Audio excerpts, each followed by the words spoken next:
In the name of Allah, the most merciful, the most kind. Assalamu alaikum.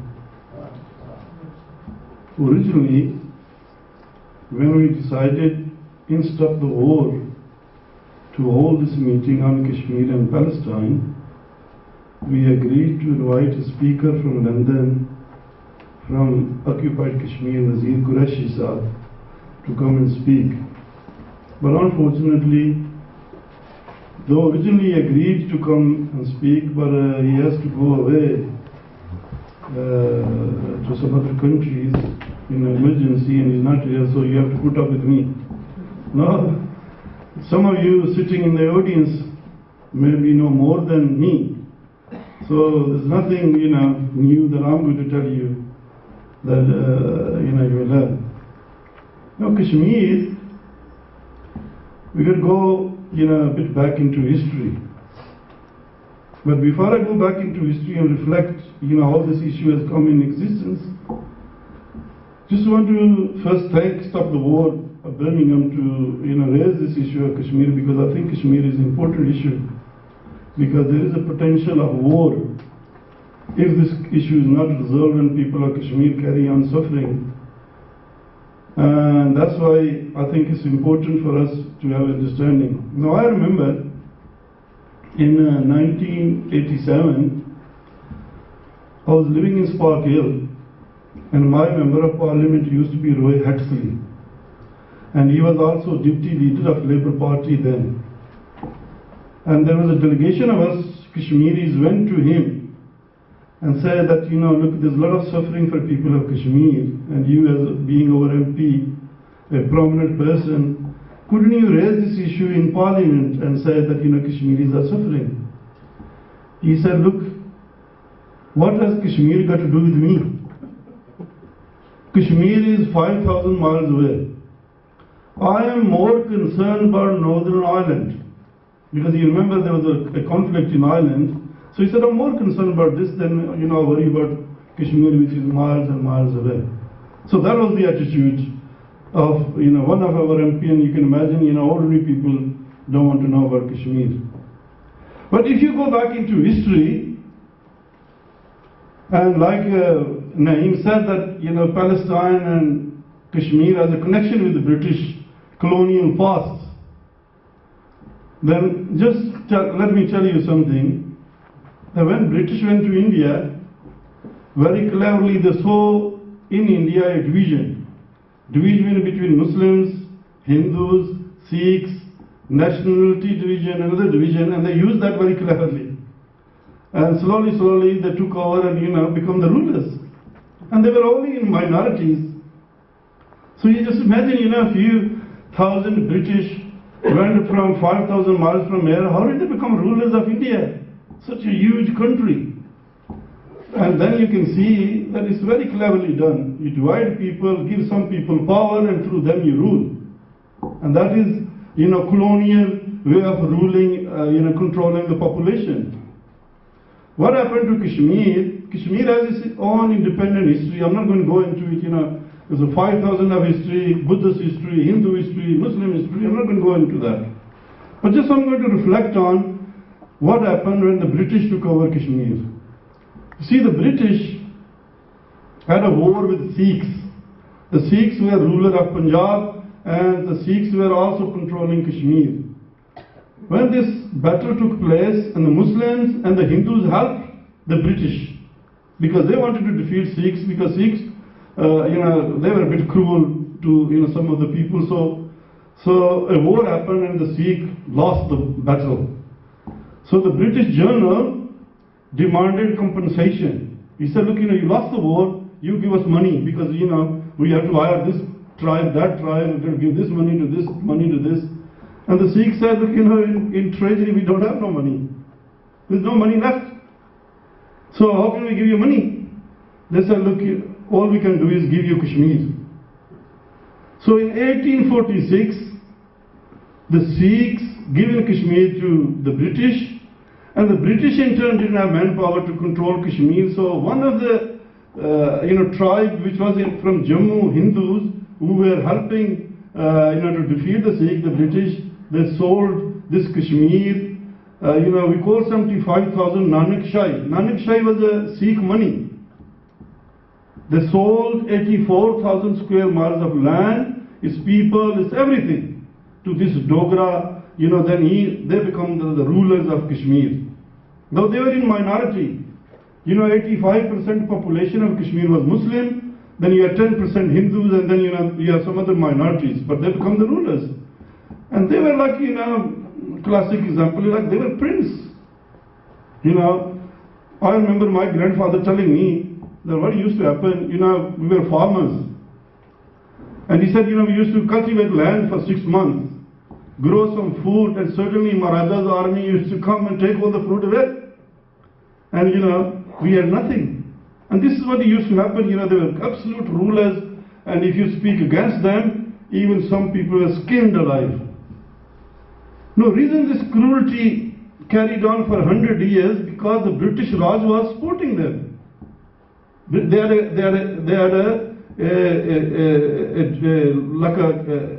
act with the British that these people will stay in power. So if you're fighting the Raja, Maharaja, you're actually fighting the British Raj, because British were keeping them in power. And so much, our people suffer for over 100 years directly because what the British did. In 1947, when British decided to leave India, and the Kashmiris saw a chance that this is the time to get rid of this Raja and have some kind of a democratic rule, so there was uprising. And this uprising started from Kotli, from Zafrabad, from Mirpur, from all these district of what we call Azad Kashmir now. And of course we had some help from the tribal people, because they knew, they heard the stories of suffering of Kashmiri people, and they came and joined in. And Maharaja army retreated. They retreated back to Srinagar, and then from Srinagar he ran away to his own homeland, Jammu. And then somehow this independent Indian state sends its army in. And on 27th of October 1947, Indian army landed in Srinagar. And the Indian Prime Minister Jawaharlal Nehru said to the world, and as well as to his own people and to Pakistan and everybody, that look, this is a temporary measure, because partition was a chaos. There was a lot of killing on both sides. Muslims, killed Hindus, Hindu killed Muslims, Sikh killed Muslims, so there was a lot of turmoil in 1947, we have to admit that. Once this peace is restored, then the Kashmiri people will decide its future. These statements are, written, international community knows it, everybody knows it. But slowly, since 47, India has told the world that Kashmir is an integral part of India. And also, India also went to the United Nations. It wasn't the Pakistan, it wasn't Kashmiri people who went to the United Nations, it was the Indians. They said, look, these people come from, tribal area and they're creating so much chaos, then, we need this resolution. So, 2 resolutions were passed in 1948 and 49. The world community stepped in and they said, look, lay down your arms, stop this whole fighting, and we will resolve this issue. And Kashmiri people accepted the international community's word for it. And this is why the they stopped, and slowly, India, changed its story, making this obstacle, that obstacle, this obstacle, that obstacle. There were so many, delegation from United Nations went to resolve this issue, but it hasn't resolved. So the Kashmiri people, there are 13 millions of them. There are 8 millions which are under directly Indian occupation. There are 5 million people we call they are free, though Pakistan has leverage control over the government. And then we have, some part of Kashmir which is illegally occupied by China. No, people waited. They thought that India was an honest country, Prime Minister was honest, he's going to, let us decide our future. But slowly, India, changed its story and said now it's an integral part. And you see, if you talk to any Indian politician and you say, the Kashmiri wants a self-determination, They'll say, no, Kashmir is an integral part of India. And they want this Azad Kashmir, which is, we call free Kashmir, they want that to be, but it's just a political slogan. They haven't tried to, get this Azad Kashmir. It's just a political slogan they use. So people of Kashmir waited for the world community. Unfortunately, like Iraq, we don't have oil. So world community just, didn't do nothing on Kashmir. So people carry on suffering and suffering and suffering. And then in '89, people said enough is enough. India is not going to, agree to leave Kashmir. So there was an armed struggle. And this armed struggle started in '89, which carried on and still carries on today. India is crushing this armed struggle with 600,000 Indian army. In 2004, a delegation of European Member of Parliaments went into Kashmir, and they saw these, every city you go to, you have, these Indian soldiers. The 10 will be the post here, post there, post there, post there, everywhere, there's so much soldiers, there's so much army barracks, so much. What India has done very cleverly is to send so much army in there, so psychologically people will say, oh, how can we fight, this 600,000 army? So very cleverly they've done this. And these European Member of Parliaments, when they prepare a report, they say Kashmir is a beautiful jail. So 600,000 army soldiers are controlling 80,000 population. 80,000 population is controlled by, these soldiers. And these soldiers, they have special powers. Power is that if you're an Indian soldier and you see this young man maybe look like Ghala with a beard, and you think, he doesn't want India to be here, just shoot him.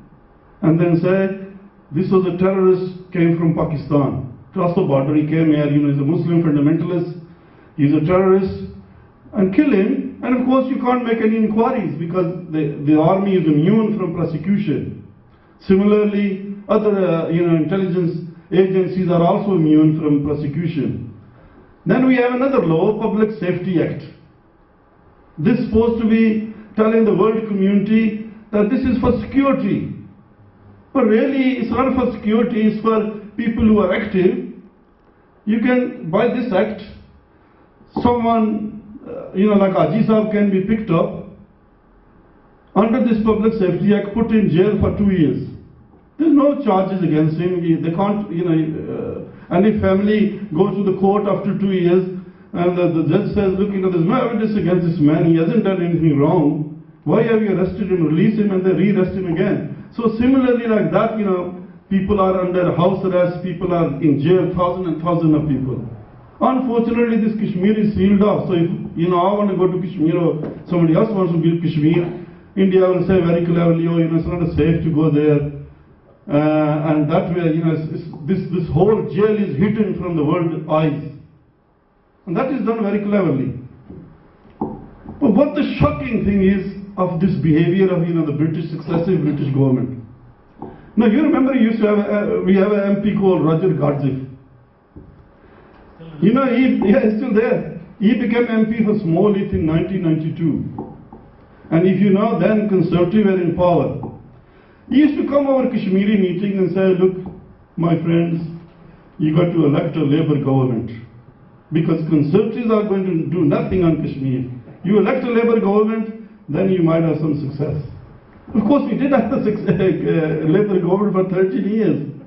They did absolutely nothing. So it's a shame on, British states, it's a shame on, those who are in power, that they have created so much, suffering for the Kashmiri people, and they're not prepared to do anything. Recently, 50 councillors signed a petition, sent it to the Foreign Office, and say that there are prominent people, Kashmiri leaders who are elderly people, they are in house arrest, they can't go visit their family. Could you do something? And a letter was written, oh yes, we do raise this issue with the Indian government and we will do it again. So what I'm trying to say is that there are 500,000 Kashmiris living in United Kingdom. They are part of this country, they are British citizens, they are concerned what's happening in Kashmir. We try to raise this issue with many members of parliament. Some are sincere, who will, speak in our favor. There are some who use it for political gain. But I think all of us sitting here in this room, we have one thing common, which is humanity. And if humanity is suffering, whether it suffers in Palestine, whether it suffers anywhere in the world, I think it is our conscious duty, moral duty, to speak against suffering. Doesn't matter whether they're Kashmiri or they're Palestinian or they're Chinese or they're Buddhist, whoever they are. It's not we don't look at somebody's religion, we don't look at somebody's color. Humanity. If humanity is suffering, then we should speak out, and I hope all of you, I know some of you speak out, but those who don't speak out, maybe tell the British government, tell Cameron. He went to India and he said, we apologize for some of the atrocities we committed when we were ruling India. But he never apologized to the Kashmiri people that they sold. We are not seeking apologies. All we're seeking is help to resolve this issue and let our people live in peace, in freedom and democracy. Thank you. Naeem, and thanks for pronouncing my name correctly. I trained him to do that. I'm very pleased to be speaking in this meeting that links together Kashmir and Palestine. And after that brilliant speech by Suleiman, which talked about the common ways that Palestine was messed up, similar to by Britain, similar to what was done in Kashmir, the similarities in terms of divide and rule, the similarities of no humanity and brutal repression are there. I just want to say a few words about the historical responsibility of Britain, but I really want to spend most of what I'm saying talking about what Naeem said about what Britain is doing today and what it should be doing today to put right this long-term injustice, and an injustice which, just like in Kashmir, is still creating the basis for more war, more deaths, more inhumanity, and which is why we need to act on it today. But just a little bit of the historical responsibility, and I think people here know a lot of it, of the information, but just go very quickly through things such as the Balfour Declaration during the First World War, when the Foreign Secretary, who later became Prime Minister of Britain, Alfred Balfour, signed a declaration saying that he supported, and the British government supported, the creation of a national homeland in Palestine for Jewish people, ignoring the fact that there were a lot of non-Jewish Palestinians. In fact, the vast majority were non-Jewish Palestinians living there. And he did, the history books say the reason he signed it, because he was an anti-Semite himself, so it's a bit ironic that an anti-Semite was saying that he stood for rights for Jewish people and giving Jewish people rights. But the reason he did it was because partly he wanted to throw as many Jews out of Britain as possible, but partly because he wanted to bring America into the war, and he thought that the Zionist lobby would do that. And just an interesting historical fact, that the only member of the British cabinet that opposed the Balfour Declaration was the only Jewish member of the British cabinet. So when people go on about if you support Palestinians you're being anti-Semitic, it's just an interesting historical point which disproves it. Then the British betrayals went on afterwards. You had the infamous Sykes-Picot Agreement, which is an agreement between a diplomat, Sykes from Britain, and Picot from France, to carve up the Middle East into mandates for different parts of France. And France, some to go to France, some to go to Britain. Britain was given Palestine, France had Syria and Lebanon, and you can still see some of the results of the divide and rule there. So it's not just British imperialism, there's French imperialism's got a lot to answer for. And then Britain's never actually officially colonised. They had a mandate in Palestine, but it was another word for the same thing. And when Palestinians started campaigning for their freedom and so on, there was until quite recently, the longest general strike and rebellion in history in 1936, when the Palestinians rose up against British rule, which was brutally repressed, and in fact created the basis for the Israeli embryonic army in 1948 to crush the Palestinians, because the Palestinians had all their guns and so on taken away, were very poorly armed and couldn't resist in the same way that the Israeli army could do. And then you had 1948, when Israel was formed. Britain said it wasn't going to do anything to implement the the partition resolution. It was just going to leave on the 15th of May 1948, and that's what it did. And in the meantime, for a year, the Israeli, what was the beginning of the Israeli army and a number of Jewish terrorist groups did everything they could to drive the Palestinians out, to create terror. There was a famous Deir Yassin massacre, and as a result, in 1948, Israel was formed on 80%, that's 4/5 of the land of Palestine, when they'd, in an unjust partition agreement, had only been given 56%, but by brutal repression that the British did nothing to stop, took over and drove Palestinians out. So that's a historical thing. The situation now is that this injustice is continuing. The Palestinian cause is not one about just a historical injustice, but it's that Palestinians are continually being ethnically cleansed. There's continual pressure to push them out of Palestine. The refugee crisis continues, and Britain continues to support Israel. They might say a few mealy-mouthed words about the growth of settlements and so on, but they continue to give support to Israel and do nothing about creating peace. If I could just say a few things about 4 areas where things are continuing to be very bad and if anything get worse for Palestinians. First of all, what most of you know about Gaza, which is still an open-air prison. There's been a little bit of improvement on the Egyptian side with movement, but not much, and they're still having to get most of their stuff through tunnels. And we hear every now and again, we hear if there's a rocket that goes over into Israel from Gaza, but we never hear about the Palestinians who have been killed every now and again by the Israelis. We hear about that, and we don't hear very much on the British media about the high levels of poverty that are there, the continued inability to rebuild after the 2008-9, if I got that right, Operation Cast Lead, when the Israelis killed almost 1,500 people, including something like 300 children. So there's still people who've been living in tents or in their relatives' houses and so on because they're not allowed to properly build as a result. So Gaza is still being repressed.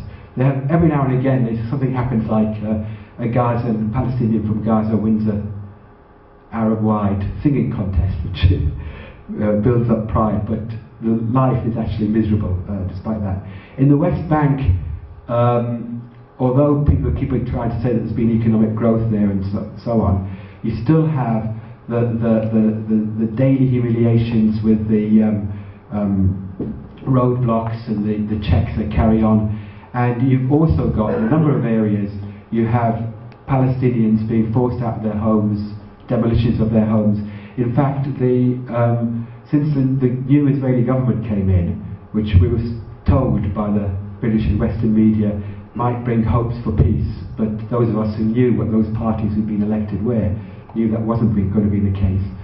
But since that government's been elected, there's been an increase in the number of Palestinians in the West Bank, which is supposed to be the better off part of the occupied territories, who've been pushed out of their homes, had their homes demolished, and the UN printed a report that said about this worrying rise. Then you've got the forgotten area of the refugees. Something like 4 to 5 million Palestinian refugees, millions of them still living in refugee camps. And I recently spoke, I don't know, some of you might know a guy called Adnan Saif, who is one of the trustees at the Muath Center. But he was just telling me he went to Lebanon, he was shocked to see the conditions still in the Lebanese refugee camps and how they were controlled. And life is really miserable for the refugees and continues to be. And sad to say, they're often denied rights or manipulated by the Arab regimes as well.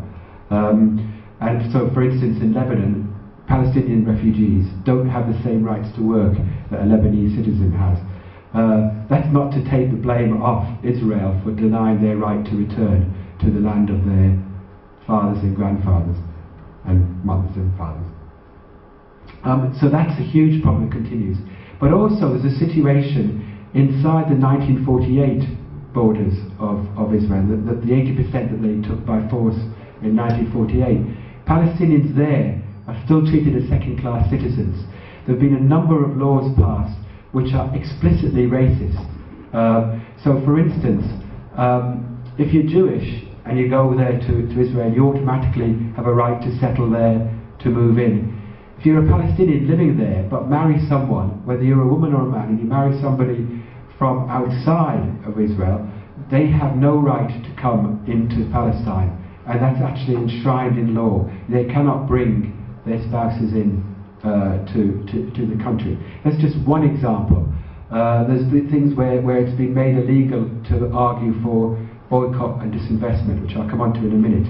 So there's continual discrimination there, and there's a big plan being worried. Well, there's two things going on. There's a part of Jerusalem which they're trying to declare as an archaeological site and so on, and where they're moving a lot of Palestinians out to Judaize an Arab part of Jerusalem, to then be able to say, well, the whole of Jerusalem is now Jewish, and so you have to recognize it as part of Israel, and so on. So that's carrying on. But also, in the Negev desert, there's 40,000 Bedouin who've been living there, families have been living there since the 7th century, who are, there's something called the Prawa Plan, which Israel is trying to impose, to move these Bedouins out because they're in unrecognized villages where they're living and so on. And there's a lot of pressure to try and move them out, and so we're campaigning against that, to stop that. So all that's going on, and yet we don't really hear anything from our government, from other Western governments. Every now and again they say they're concerned about the increase in the settlements and so on, but nothing really happens. So it's really down to us to build solidarity, to support the Palestinians in the fight for justice. And it's down to us to do this because, for me, Palestine, and I think it's being increasingly recognised, that Palestine is almost like the symbol that South Africa was against racism. Palestine now is that same international symbol in the battle against racism. And I want to just shock people for a second, but I was just reading something about Tony Blair and about his, I've lost track of the number of years he's been the Quartet's envoy out there. But actually, I do agree with him on something, which is a bit that might shock you, which is, when he took the job over, said that he believed that trying to find a solution to the Palestine-Israel conflict was really critical for the whole world and for the tensions across the world. I agree with that. I think Palestine, if there was a just peace in Palestine, and the justice that it could endure because it was just, then that would make a huge difference on the way that the third world, not just the Muslim countries, but the whole third world, regards the role that the West is playing in the world. Where I disagree with Tony Blair is that his solution is, let's just give a few crumbs to the Palestinians and support Israel, and that's why he's made no progress at all, and in fact he's been a cover for what Israel does. So what we say in Palestine Solidarity, not just in Britain but across the world, is what we need to do is a number of things. One of them is to support the incredible Palestinian resistance. The number of years that the Palestinians have been fighting against being pushed out, been fighting against their homes being demolished. And one of the things we're doing over the summer is we're supporting someone to go out to Palestine and help rebuild houses of people, of Palestinians who've had their houses demolished, and we're trying to raise money for that and to build that up. So we can give you more information at our store to do that. It's a bit similar to the Gaza peace envoys that have been going to do that. The other big thing, which is an international movement, is what goes under the BDS, which is boycott, disinvestment and sanctions. To the main speaker of it. But I was saying, just before everybody went, about the boycott, disinvestment, sanctions, that it is really critically important that we do something to support the Palestinians and to try and weaken what the Israelis are doing to the Palestinian people, particularly not just for the sake of the Palestinians, not just for the sake of peace in the Middle East, but for world peace. It is really a critical thing that needs to be done. But we can't rely on our government to do it, because they clearly aren't doing it, and they're continuing to give their support. So we have been backing a call made by hundreds of NGOs, civil organisations, civic society organisations, trade unions, churches, mosques and so on in Palestine that have said, just like the boycott movement helped bring down apartheid South Africa, we need a boycott, disinvestment and sanctions campaign against Israel. And they've also said, but not just, sometimes when we raise this, everybody says, yes, we won't do anything Israeli, etc. What worked in Africa, in South Africa, was by focusing on certain particular issues, rather than, because it gets impossible, you know, when you say, well, should we boycott Coca-Cola, should we boycott this? Almost every major multinational has got some link with Israel you can find. So what we're saying is, let's focus on ones that are really doing damage, and that we can focus and pick off one at a time, and really do some pressure. So just like in South Africa, there was pressure on agricultural goods, on food, and on Barclays Bank. So similarly, what the Palestinians have asked for is, first of all, to focus boycotting on agricultural goods. So when you go into a supermarket, you will see that there are oranges, avocado, pears, a lot of the herbs. Sometimes the herbs are described as coming from the West Bank, which generally means they're coming from settlements, which is illegal. They're not supposed. It's actually completely illegal internationally. They're not supposed to be doing that. So we've been campaigning around that, having regular boycott pickets outside various supermarkets. We managed to get a move forward in that the cooperative decided that they would actively work to make sure they weren't stocking settlement goods, goods made from settlements. And there are a lot of those that come in.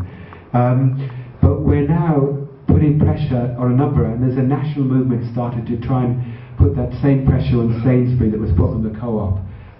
So we encourage sort of pickets outside supermarkets, actions or supermarkets to stop people and encourage people not to buy foodstuffs made in Israel.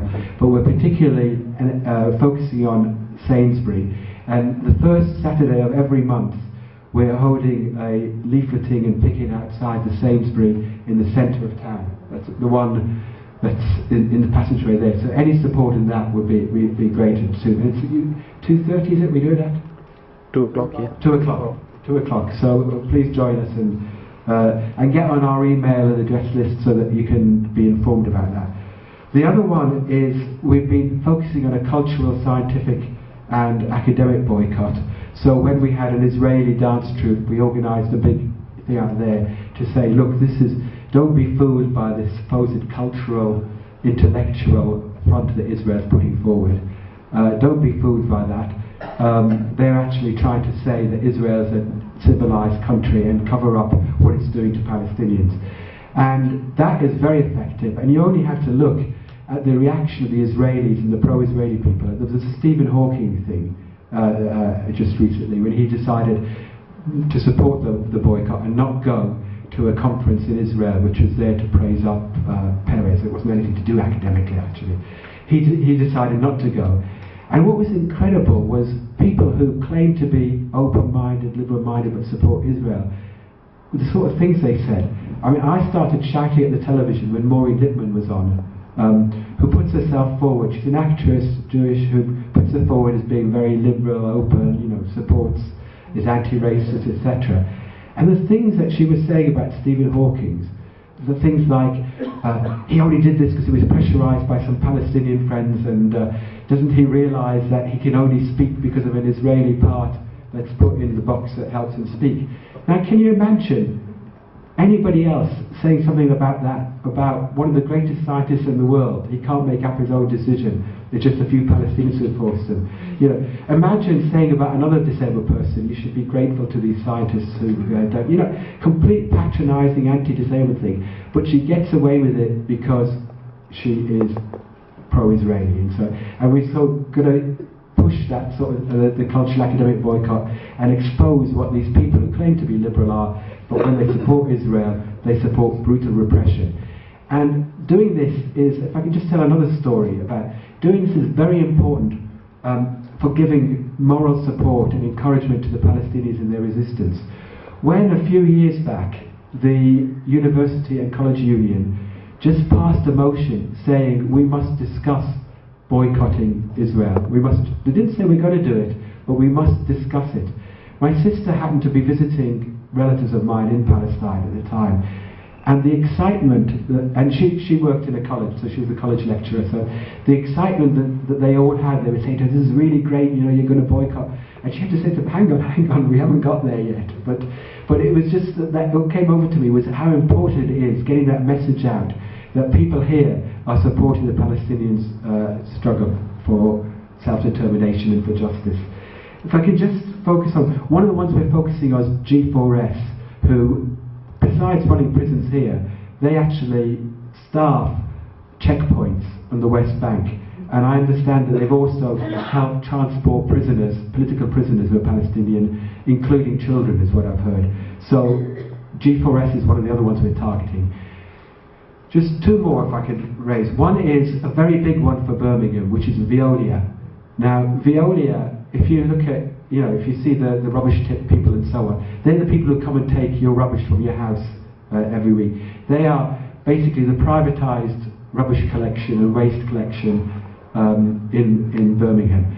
Now, Birmingham has got one of the biggest contracts in Europe with Veolia. It's not what they do. I mean, they occasionally forget to collect our rubbish, but that's not why we're saying boycott them.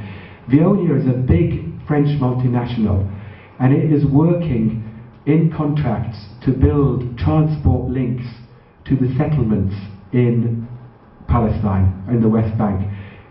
The settlements are illegal in international law, and yet this company is supporting those illegal settlements. They're also helping run water treatment plants and sewage works, so there are a number of contracts there. So what we're saying internationally is that Veolia should not be awarded any contract, should be removed from contracts until they stop supporting these illegal settlements in Israel. We've won a number of places in the West Midlands. We helped put pressure on to stop Veolia being shortlisted in Sandwell. What we've got to do is stop one of the biggest contracts in Europe by getting Birmingham to, well, preferably to actually end the contract they've got with Veolia as soon as possible. But it's going to come up for renewal in 2019, and they start this process very early. So we've got to make sure that Veolia is not renewed with its contract, and that's a big responsibility for us in Birmingham. So we've got a big campaign on that, and if you can support that. And the final thing, which is very relevant, see, we're in a mosque, and so on, it's that the holy month of Ramadan is starting in 10 days' time, roughly, isn't it? And for the people who are not Muslims here, but just to know that when you break the fast at the end, dates are a very, very important part of the breaking of the fast. I personally don't like dates very much, but they are very full of energy, they're very good for you, and so on. For a long time, the main exporter of dates to Britain has been Israel. So, without realising it, people, when they were breaking their fast during Ramadan, were helping support Israel by eating Israeli dates. So again, we've done it for 2 or 3 years, and we've had a lot of support from people in this mosque and other places. A lot of shopkeepers have finally realised, and getting them not to stock Israeli dates, but there are plenty of other alternative dates from Arab countries, Palestinian dates, and so on that you can stock. And so we'll be launching that campaign. Well, we're officially launching it today from here for this year. But any support you can, and talking to fellow Muslims, other people, not to buy Israeli dates, particularly during this month. And that would be a real gesture of solidarity for the Palestinians, real material support. It is having an effect. Israel is getting very worried about it. I was talking to somebody else who went to visit some relatives in Israel, Palestinian relatives, and they were questioned for ages, and they wanted to look at his email, his computer, because what they're trying to do is to figure out what is this network of boycott activists. They're very, very worried about it.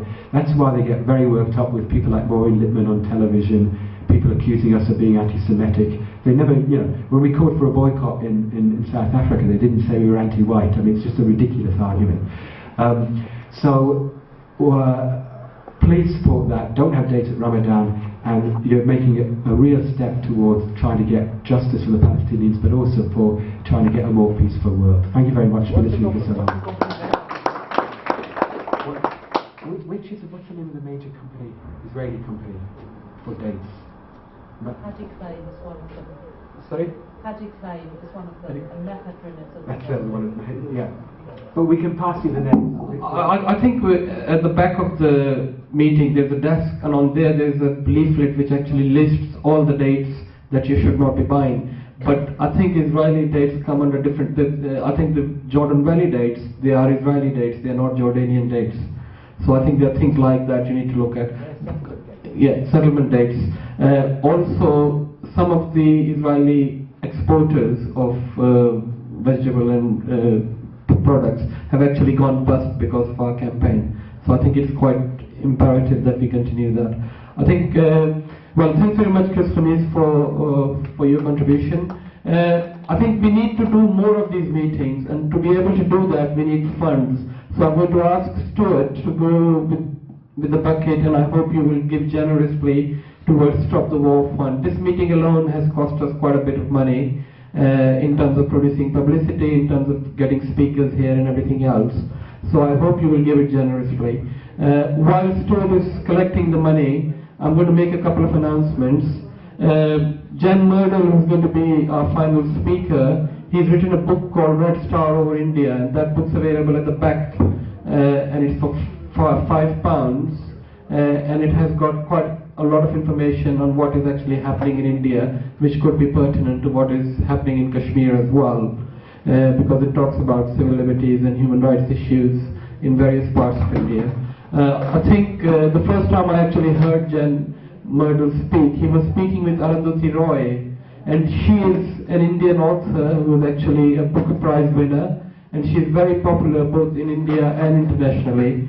I think some of the Indian government ministers would like to prosecute her for treachery and things like that. But she has spoken, she's very outspoken on the issues of Kashmir and on the issues of human rights violations in India. So it's definitely worth reading this book, and that's also available at the back for £4. So I hope you will buy these books if you can, and hopefully we'll see you again anyway. But I think before we go on to our main speaker, there's going to be a presentation of about 6 minutes on Kashmir itself. Can somebody switch the light off at the back?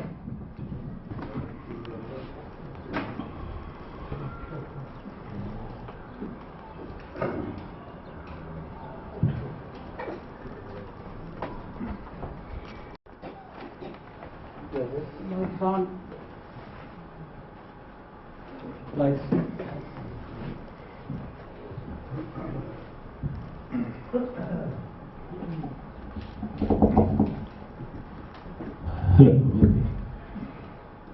Well, I think the clip you have just seen may not have been very different if we had chosen to show a similar clip from Palestine.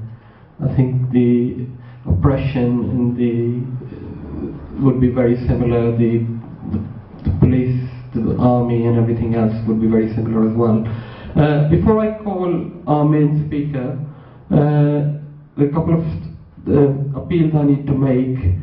First of all, I think you've heard what's actually happening in Palestine. I think one of the things is that in Palestine, at least 20,000 homes have been destroyed since 1967. Because of that, a couple of our members from the West Berlin Palestine Solidarity Campaign have decided to go and help, at the request of the Palestinians, to build some houses in Palestine. So in August, a couple of them would actually be going to the West Bank, where they will help build the houses. They will be using their own money to travel there, and their own money to live there and stay there, and they will be working with the Palestinians who invited them to come and help. They need some money to buy the material to build those houses, and at the table at the back there's a bucket, and if you can, please donate as much as you can. They are hoping to raise £1,200, and I think they have raised a few £100 already while we've been standing outside the shopping centre in the city centre, and I think they've raised some money today by being outside Sainsbury's. So please contribute generously if you can. So I'll now ask Jen Murdle, who has been banned from India for writing this book, which is Red Star Over India. It's a very illuminating book, so if you can buy it, it's available at the back. But can I ask Jen Murdle to come and speak to you and maybe answer some questions later? I think there will be an opportunity for people to ask questions and to raise issues if they wanted to after the main speakers have finished. Thanks.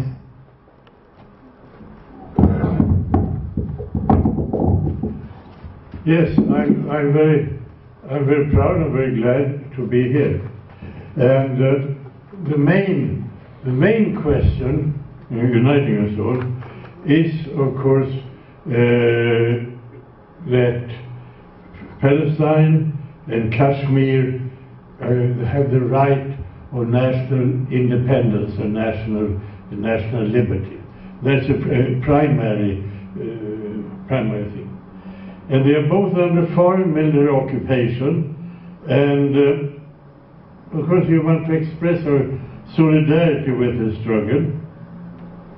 And in both cases, this occupation and the periodically violent conflict with occupiers have been going on for more than 60 years. And the history of the solidarity work in metropolitan and other states of our kind with people suffering under colonial and imperial rule is of course much longer. I just now want to take up some questions about this, some experiences that can be of help in our struggle. But I'll begin by saying something we always ought to be aware of. Solidarity is not a question of doing something for others. And that is not just the truth for the present. You know the words of John Donne from 1624, they're very often quoted, "No man is an island," etc. And in more recent political terms, we know that Marx in the 19th century pointed out that the struggle against the oppression of the Irish is necessary for the liberation here in Britain. You can't have both that oppression and liberty here. But there is a difference between the social and political work we take part in directly, you in the UK, or I'm in Sweden, and our solidarity work. The solidarity work has a different agenda. Some here might have come directly from Palestine or Kashmir and are thus a part of that present struggle. But I, as a Swede, must understand that it is not for me to say how the struggle for national independence in Palestine and Kashmir is to be conducted. I might have opinions, of course, that's another thing. But the decision what to do and how to do is not for me and not for us outside. I can take an example. Nearly for two generations ago, we built a Swedish mass movement for solidarity with the peoples of Southeast Asia in their national struggle against French colonialism and the United States war. We did it independently, and we worked from below, outside parties.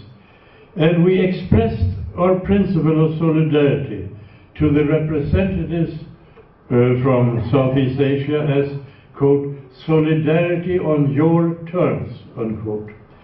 We did this because we had discussed and summed up the experience of anti-colonial and anti-imperial and peace movements that last more than 100 years. Those of you who are from South Asia know the detrimental effects of well-meaning outside advice and interference during the liberation struggle in the 1930s and 40s. To put it concretely, you know that the fact that the Indian Communist movement at that time did not take part in the Quit India movement was a major setback for them and for the Indian people. They could have. And at the same time, to go back to the 1960s, I can say that during the first years of the solidarity work against the United States war in Southeast Asia was an uphill struggle. Not only the militants were against us, not only mass media were against us, militants lost their jobs, they were blacklisted, and both the security police and the regular police were used against us. And towards the end of 1967, the government even, for the first time in Sweden since 1917, set in mounted police against our peaceful demonstration. I too was beaten up, jailed, and was to be given a 4-year jail sentence. But we had at that time managed to get such a mass following that the government changed policies. You know, there's an old saying, if you can't beat them, join them.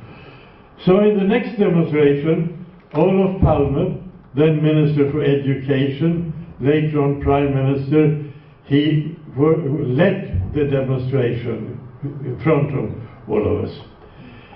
And of course the United States government was furious with Sweden. And we had, by keeping a principled line, talking with people, selling bulletins, demonstrating, holding meetings, grown to a mass movement, and thus we were instrumental in changing the official Swedish policies, which was good for our own independence. But of course, at the same time, many of us, I among them, were in political movements critical of the government. I mean, it's a two-sided question. I'll say this still more concretely and going back in history. 12 years before my birth, Norway fought for independence from the union with Sweden. And what I then call we in Sweden, there's the labor movement and the Socialist Youth League, etc. We were not only active for the right of Norway to secede, we were a determining force in stopping the ruling class in Sweden from going to war with Norway. The leader of the Swedish Social Democracy, Hjalmar Branting, he was sentenced in 1895 for warning the government that their policy against Norway could result in quote, a bullet, unquote, against thee or those for the war responsible. And 10 years later, that's in 1905, when the crisis became acute, the Socialist Youth League spread the word among the recruits of our conscript army, it was a conscript army, that in case of war against Norway, they should turn their guns in the right direction. The officers of the Swedish army had to be shot before they could give any orders. That of course created quite a scandal. But this open threat of civil war scared the ruling class, and it did not choose war, but let Norway go. But remember, those I rightly call we did not interfere in Norwegian affairs.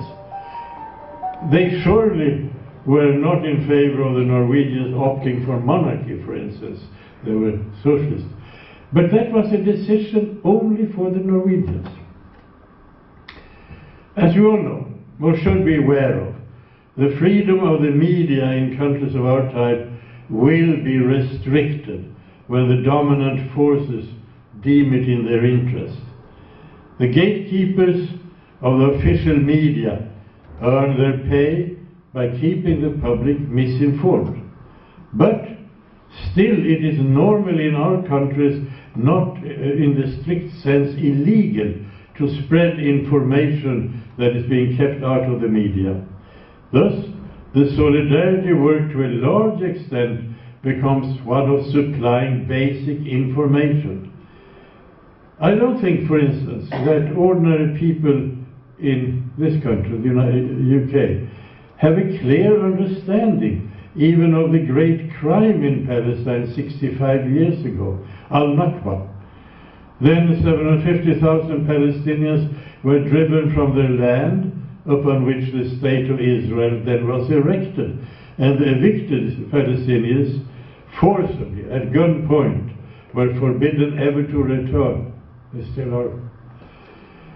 This crime is continuing as settlers and many of them really coming from Sweden or the United States or Eastern Europe or the United Kingdom, contrary to all international law, build their villages on Palestinian land that was occupied by the Israeli forces in the last violent annexation campaign. They try to sell the products from this illegally occupied land in our countries. In Sweden, as you hear, we agitate against this. We inform, we demonstrate. It is necessary to show the managers of the food chains in both our countries and other countries that selling this, that they are in fact receivers of stolen goods. Now then, governments and politicians from the United Kingdom, the United States, or other of our countries mutter, but they do not stop the Israelis. The reason is clear. If you go back to the First World War, you find that the present policies supporting and holding up the state of Israel are a continuation of the economic and military great game in West and Central Asia. This truth has to be clarified in order to gain popular support in our countries for the freedom struggle of the Palestinian people. At times, there have in fact been attempts through the United Nations to reach a solution that was not a continuing crime against the Palestinian people. But when the Swedish Count Bernadotte came forward with such a plan, then Yest Camera, who later became Prime Minister of the Israeli state, just had him murdered. It is important for us in Sweden to keep making this murder known. Pro-Israeli groups have, after the murder in Sweden and probably also here, tried to slander Count Bernadotte as a pro-Nazi. He was not.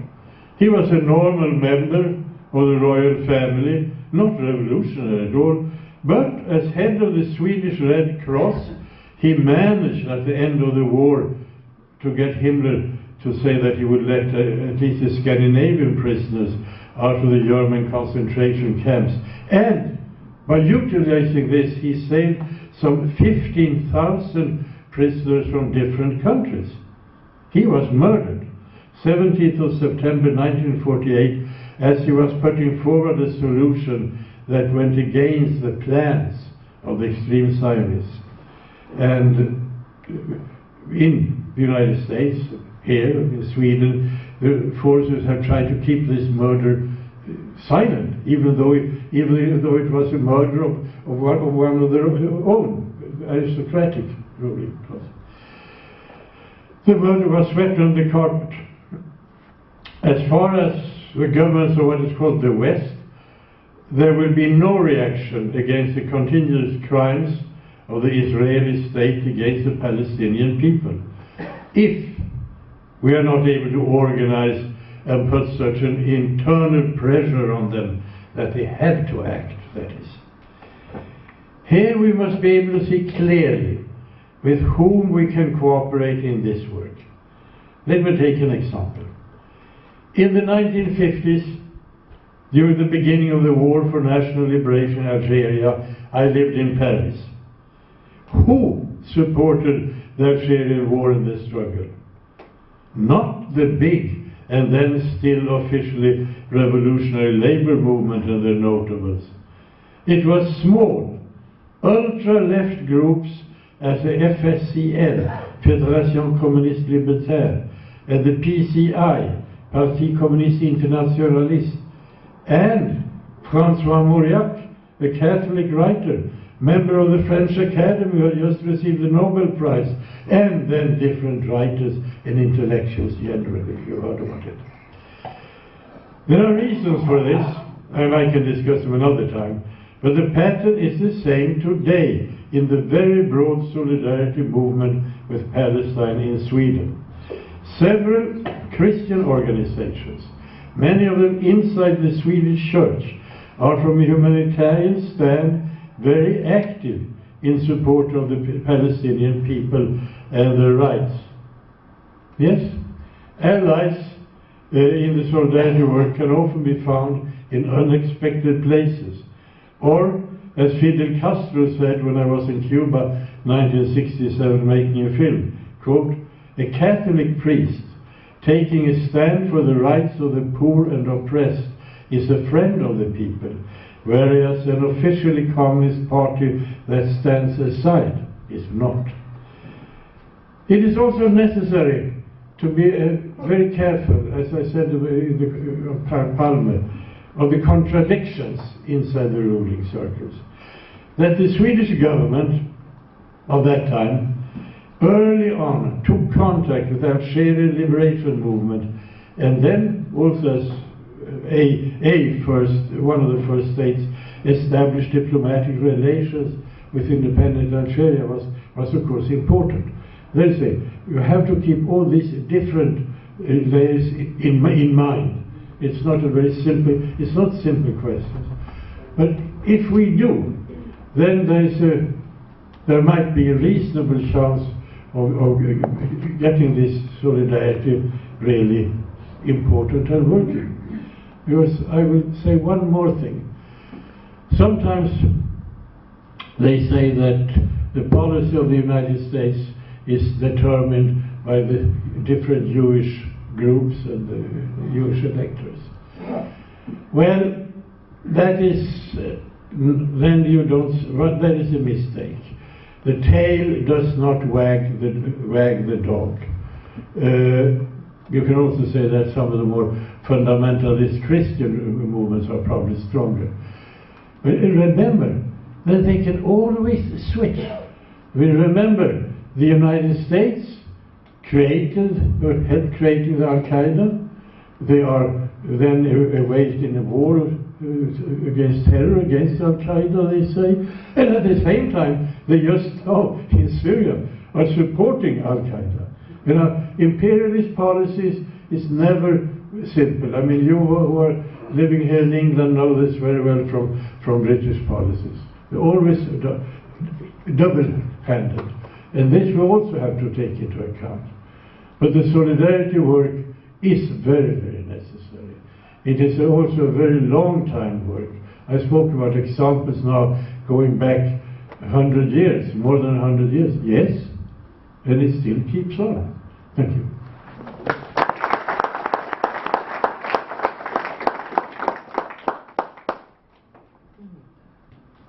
Thanks very much, Jen. I think there will be an opportunity for you to ask questions or raise points with any of the speakers. Before we go on to Q&A session, I think I'll ask Ghalib to come make a few points about Kashmir and various campaigns that are possibly going to be running in Birmingham. Assalamu alaikum and good evening. My name is Muhammad Ghalib. I'm President of PalestineKashmir UK.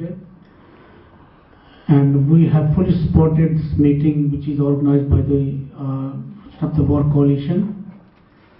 Brothers and sisters from Stop the War Coalition have worked day and night to organize this meeting. Brother Stewart was sitting here on the side.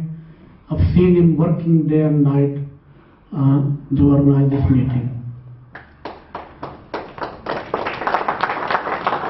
This is the first ever meeting that has been held, according to my knowledge, on Palestine and Kashmir, a joint meeting. And I would also like to thank the Sparkbrook Islamic Center where we are holding this meeting. They have provided this community center free of charge. I would also like to thank all my colleagues of PalestineKashmir who have also worked very hard for organizing this meeting and sponsored this event by providing the food.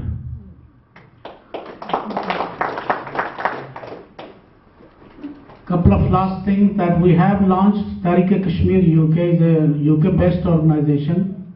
We have branches from London to Glasgow throughout.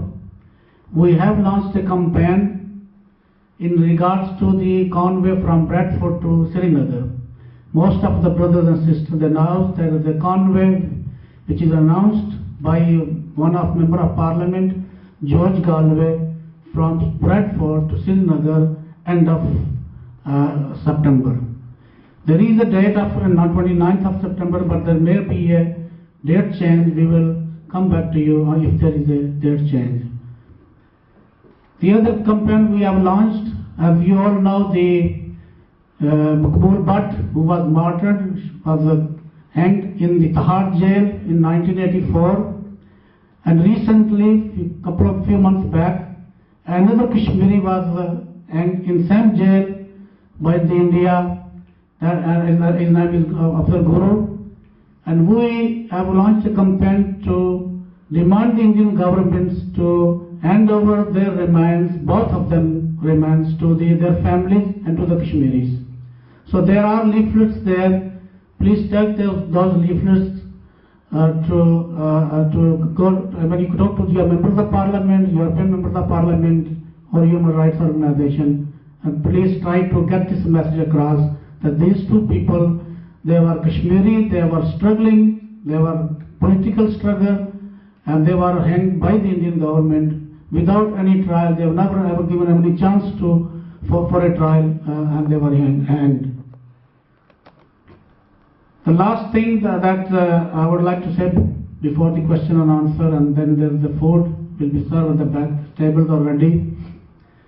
The last meeting we held there in Birmingham, and Naeem knows, and some other brothers knows, and this young man here sitting on my left, he also had worked very hard for this meeting. I have seen him with the steward, with many of the gathering, where they have leafleted thousands of leaflets sent out for this leaflet, and he's been throughout with us. The last thing I would like to say that, because the Palestinian and the Kashmiri issues were very similar issues, and they are unfinished agenda of the United Nations, and they both have been created by Britain. The last public meeting we had in South Birmingham College, some of the colleagues and comrades were there, and I said in that meeting that Kashmiri, at that meeting I only said Kashmiri, but now I think we have to get Palestinian on board as well, because this is also our own issue. One day, because we have tried to change the policies of the government, the British government, we have not been able to change the policy of the British government. Now, what other option we have? And that option and that announcement that I have made in the previous meeting, I'm going to repeat it here, that we should, Palestinian, Kashmiris, across the communities, our supporters who have always supported us, whether it's Indian or Kashmiris or local or whatever, because we have a support from Indian community as well on the issue of Kashmir. Not all of them, but some of them. So what we are discussing at the moment, we are only discussing this option, that we should take one day full strike, standstill strike in Britain, and I hope that you will cooperate with us, and you will take this message as well to the other people, so that we may be calling for a standstill strike either on the 27th of October, because 27th of October is the Indian forces, Indian Army landing in Kashmir. But we want Palestinians to be part of it. So we are deciding, we're thinking and discussing, we should take a Human Rights Day on the 10th of December, which is a United Nations Human Rights Day, and I think that is the best day to have a one-day call out on strike, everybody on strike. Are you in favor? We are only taking your decision, not a decision, but your views. Do you think that if there is no any option for us to get the policy shifted on number 10 Downing Street, do you think we have to take some sort of action like this so that we can change the policy or pay the attention of the world community, or particularly the Britain? Do you think it will be a good idea to? Thank you very much.